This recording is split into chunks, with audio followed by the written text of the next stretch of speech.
Okay, all of you, today we are going to start the reaching the age of adolescence. Okay, adolescence क्या होता है? Adolescence is a period of life when the body undergoes changes leading the reproductive maturity. Adolescence क्या है? इसमें ये एक period होता है, इसमें क्या होता है, बॉडी में कुछ चेंजेस आते हैं, ठीक है, एज अ रिप्रोडक्टिव मेच्योरिटी आ जाती है. Now we are talking about puberty. देखो, ये चैप्टर रीड करने से पहले हमें छोटे छोटे टर्म्स लर्न करने हैं, समझ में आने चाहिए, ठीक है. Poverty. Poverty is the start of the time when the boys and the girl becomes capable of performing reproductive actions. It mainly ends when our adolescence reaches the reproductive maturity. Poverty वो है जब and girls and boys में एक reproductive maturity आने लग जाती है और कहीं ना कहीं उनमें चेंजेस देखने को मिलते हैं, उनके बॉडी में देखने को मिलते हैं, ठीक है, उनके एक्शंस में भी देखने को मिलते हैं, ठीक है. Adulthood is that state when all the body system are fully developed. One reaches almost full height and still grow intellectually and emotionally. It is known as the end of adolescence.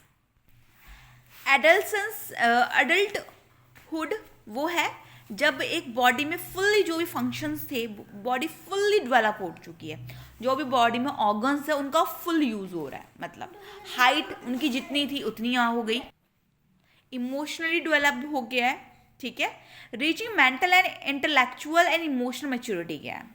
Adolescents becomes more independent, self-conscious, start thinking, feel insecure due to the change occurring in the body itself.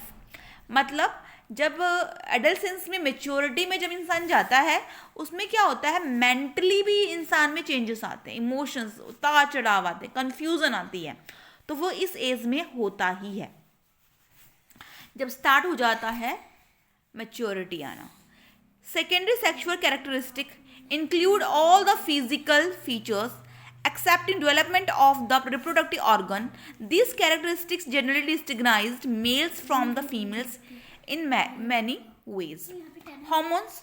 Hormones are the chemical substances that are secreted from the endocrine system or the endocrine glands and are meant to control the changes that occur at the stage of adolescence.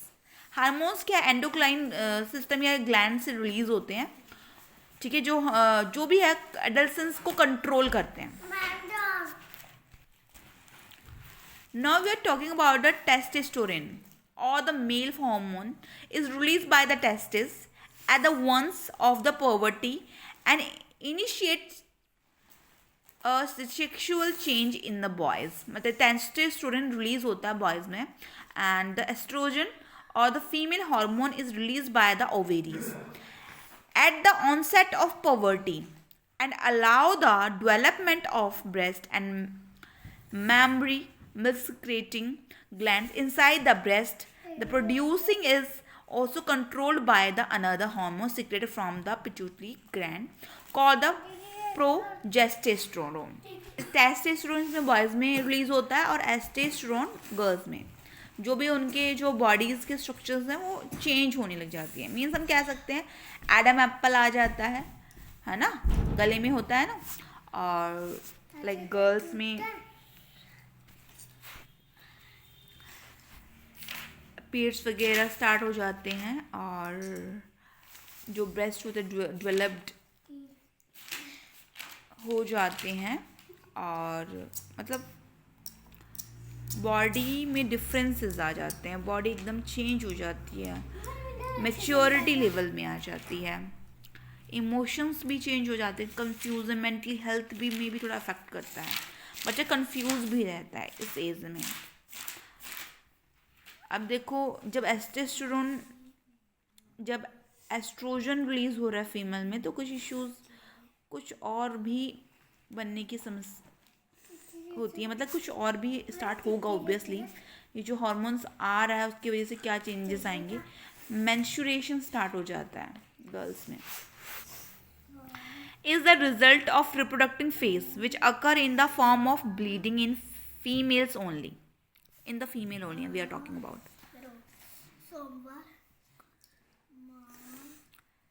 Murek is known as the first menstrual flow that begin at puberty. Puberty पे आता है.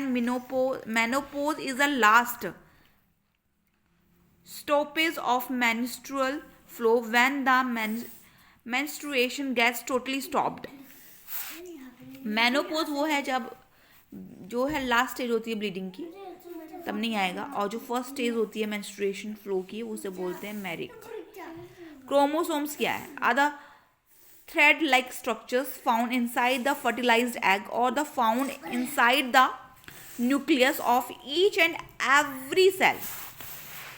Human being in total contain 23 pairs of chromosomes in the nuclei of the cell. Chromosome thread like structures होता है जिसमें genetic material होता है. हम इसमें सेक्स डिटर्मिनेशन की बात कर लेंगे. देखो, if the sperm carrying the eggs, structure से डिनोट कर देती हूँ आप लोगों को. जैसे ये मदर एंड फीमेल है, ठीक है, सॉरी मदर एंड फादर है, ये फीमेल है, ये मेल है. इसके पास सिर्फ एक्स क्रोमोसोम्स हैं. इसके पास एक्स और वाई भी है. देखो वाई डिफरेंट है, इसके पास X same number of chromosomes है, सेम स्ट्रक्चर ऑफ क्रोमोसोम्स है. इसके पास वाई भी है, स्पर्म और एग. अब ये क्या करेंगे? जब इनमें फ्यूज़न होगा, फर्टिलाइजेशन होगा, उस वक्त फ्यूज़न होता है, जाइगोट बनता है, फिर जाके जो भी होता है, ठीक है.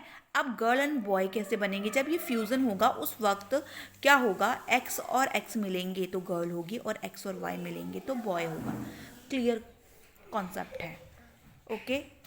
और आजकल के भेदभाव, जैसे भेदभाव किया जाता है कि ब्लेम किया जाता है गर्ल्स को कि नहीं हमें इन्हीं के कारण लड़की हुई है, नहीं इनके कारण लड़की और लड़का डिसाइड होता है. फादर के कारण, बॉय के कारण, मेल के कारण ही डिसाइड होता है कि गर्ल होगा या बॉय होगा, क्योंकि मदर के पास तो सेम अपॉर्चुनिटी रहती है, एक्स ही रहती है. जो चॉइस है, ऑप्शंस है, वो तो फादर में ही है ना, बॉयज़ में ही है. ठीक है, ये एजुकेशन में भी बहुत इंपॉर्टेंट है. Thanks for watching.